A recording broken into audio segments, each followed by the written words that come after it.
দর্শকের ঠাঁই নাই আমার সোনার বাংলায়, আমার সোনার বাংলায় দর্শকের ঠাঁই নাই। সালাউদ্দিন সাহেবের বিরুদ্ধে যারা একটা স্টার আছে তাকে অ্যারেস্ট করতে পারে, কিন্তু একটা দর্শন হওয়ার সাথে সাথে কি তারা অ্যারেস্ট করতে পারে না?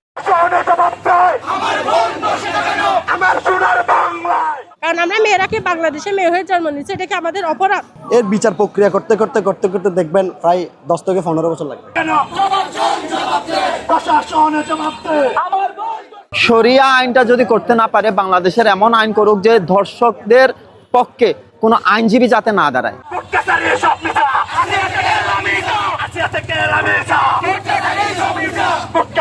এই সরকার গঠনের পর থেকে খুব বাজেভাবে আমাদের আইন শৃঙ্খলা পরিস্থিতির অবনতি হচ্ছে, যেটা সরকার, আমি মনে করি এটা সরকারেরই ব্যর্থতা। আমি মনে করি আমাদের স্বরাষ্ট্রমন্ত্রী মহোদয়ের ব্যর্থতা।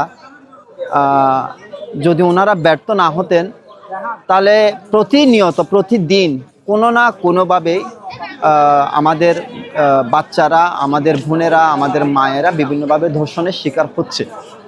শুধু ধর্ষণ কেন, যারা এর প্রতিবাদ করছে তাদের উপরও হামলা হচ্ছে। আমরা নারীরা বাড়িতে নিরাপদ না, বাইরেও নিরাপদ না। দিন দিন হয়তো আপনারা দেখছেন বাবার কর্তৃক মেয়ে ধর্ষণ, আর ছোট ছোট বাচ্চাদেরকে ধর্ষণটা বাড়ার কারণ 7 বছরের একটা শিশু, যার মধ্যে বলতে গেলে কিছুই নেই, সে একটু পুরন্দপুর না ফোটার আগে ঝরে যাচ্ছে। তাহলে আমাদের দেশের আইন ব্যবস্থা এতটা অবনতি হয়ে গেছে, যার কারণে ধর্ষকরা দিন দিন বৃদ্ধি পাচ্ছে, সাহস বেড়ে যাচ্ছে।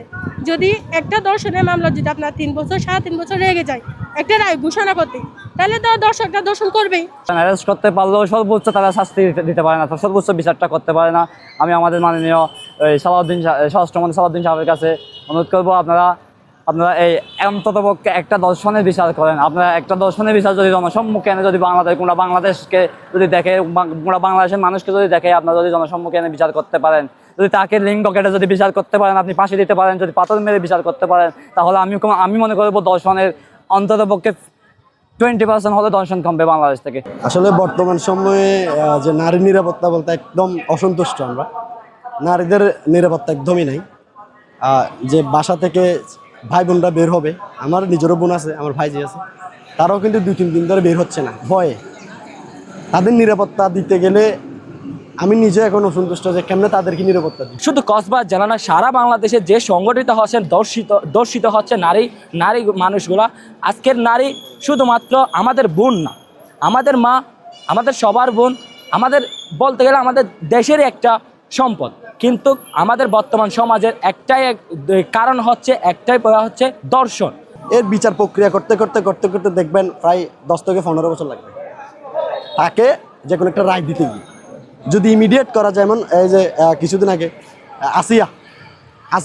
আসিয়াকে দর্শন করা হলো, যে আসিয়াকে দর্শন করার পরে ইমিডিয়েট যে ইন্টারিম গভর্নমেন্ট ইমিডিয়েট একটা আইন প্রণয়ন করলো তাকে বিচার ব্যবস্থার জন্য, কিন্তু সেই আইনটা এখনো পর্যন্ত কার্যকর হয়নি। ফাঁসি রায় দেওয়া হয়, তাহলে আমি মনে করছি আমাদের নিরাপত্তাটা কিছুটা হলে অবনতি থেকে উন্নতি শিখরে আসবে। কারণ আমরা মেয়েরাকে বাংলাদেশে মেয়ে হয়ে জন্ম নিচ্ছি, এটা কি আমাদের অপরাধ? বাংলাদেশের অন্ততপক্ষে শরিয়া আইনটা যদি করতে না পারে, বাংলাদেশের এমন আইন করুক যে ধর্ষকদের পক্ষে কোনো আইনজীবী যাতে না দাঁড়ায়, তাহলে হবে কি ওই ধর্ষকের শাস্তিটা পরিপূর্ণভাবে বাংলাদেশের জনগণ দেখতে পাবে। দর্শকদের